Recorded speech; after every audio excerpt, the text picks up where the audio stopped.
इसी चीज़ को हम यहाँ पे देख रहे हैं कि x less than equal to mu minus k sigma और x greater than equal to mu plus k sigma. तो ये इफ़ एंड ओनली तभी होगा जब x माइनस म्यू जो है वो ग्रेटर देन इक्वल टू के सिग्मा है।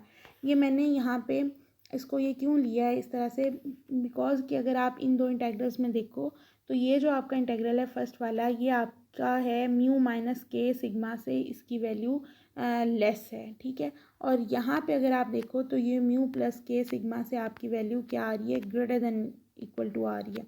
तो ये बेसिकली इसमें जो है, इसको करने के लिए हम ये देखना चाहते हैं कि यहाँ पे x माइनस म्यू स्केयर की वैल्यूज़ इन दो इंटेग्रल्स में किस तरह की आ रही है, ठीक है। हम एक उसकी कह लें कि हम उसका एक आइडिया लगा रहे हैं। अब यहाँ पे अगर ज़ाहिर है हम इसको स्केयर कर देंगे दोनों साइड्स पे, तो ऑब्वियसली यहाँ पे हमारे पास ये आ जाएगा greater than equal to k square sigma square, sorry यहाँ पे मिस्टेक है, के स्केयर सिग्मा स्केयर। तो ऑब्वियसली आपकी वैल्यू जो है वो x less than equal to जो है म्यू माइनस के टिल्डा के लिए भी यही आएगी, और x greater than equal to mu plus k tilde जो कि हमने यहाँ पे देखे लिया हुआ था, इन दोनों के लिए आपकी वैल्यू जो है वो के स्केयर सिग्मा स्केयर से ग्रेटर देन इक्वल टू ही होगी, ठीक है।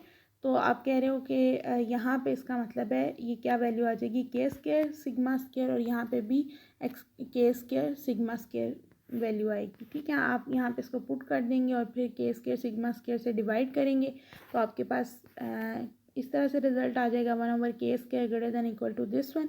अब यहाँ पे आपने ऑब्वियसली ज़ाहिर जब आप डिवाइड कर रहे थे आपने इसको ये कहा हुआ है कि तो वैसे ही पॉजिटिव था, ठीक है, पॉजिटिव कांस्टेंट था, ज़ाहिर ज़ीरो नहीं हो सकता। और सिग्मा भी जो है सिग्मा स्केयर वो ज़ीरो नहीं लेना है आपने, क्योंकि होगा तो वो पॉजिटिव ही, लेकिन सॉरी नॉन एक्टिव होगा, लेकिन ये है कि उसको आपने वो ज़ीरो भी नहीं हो सकता, ठीक है। यहाँ पे आपने ये लिया हुआ है इसको।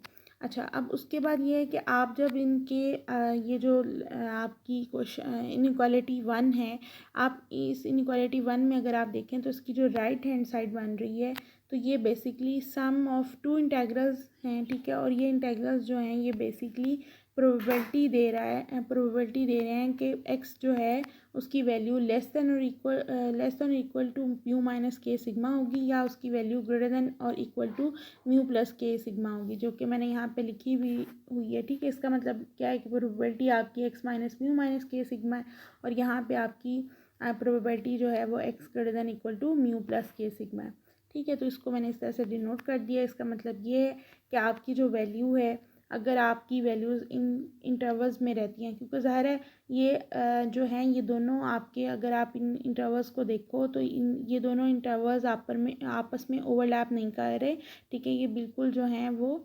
डिस्टिंक्टिव हैं, ठीक है। इनकी कोई जो है एक दूसरे के ऊपर ओवरलैपिंग नहीं है। इसी वजह से हम कहेंगे कि या तो आपकी प्रोबेबिलिटी इस इंटरवल में होगी, फर्स्ट वन में या सेकेंड वन में होगी, ठीक है। अगर इनका कुछ पार्ट कॉमन हो तो फिर हम कह सकते थे कि इन दोनों में मतलब हो सकती है। इसमें ये है कि आपकी या तो प्रोबेबिलिटी जो है वो म्यू माइनस के सिग्मा जो है लेस देन इक्वल टू उसके, या फिर आपकी greater than equal to mu plus k sigma, जिसको हम इस तरह से डिनोट करते हैं। और इसको हम ज़ाहिर है अब लिख सकते हैं, अगर हमने 1 माइनस करेंगे हमारे पास, तो ऑब्वियसली ये हमारी x minus mu less than के सिग्मा हो जाएगी, और ऑब्वियसली दूसरी साइड पे हमारे पास 1 माइनस 1/k स्केयर आ जाएगा, और यही हमने प्रूफ करना है।